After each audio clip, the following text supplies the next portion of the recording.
বাংলাদেশি নাকি? আপনি এত রাত্রে যেন বসে রয়েছেন?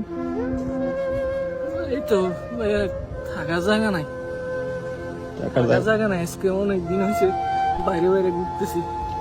আমি আজকে 3 মাস হয়েছে সৌদি আরবে আসছি। দালালে আইনা আমারে কাজও দেয় না, কিছু না। এক জায়গায় কাজও গেছি, 1 মাস হয়েছে কামের টাকাও দেয় না। এখন একজনের রুমে থাকতাম, খাইতাম, বার করে দিছে ভাইয়া। এতদিন আমি রিয়াতে ছিলাম, এখন চলে আসছি এখানে। আগামা টাকাম আছে নাকি? আকামাও দেয় নাই, দালালে বলছে 3 মাস পরে আকামা দিব। 3 মাস পার হয়ে গেছে, এখনো আকামা দিছে না। তো খাওয়া দাওয়া করছেন রাত্রে?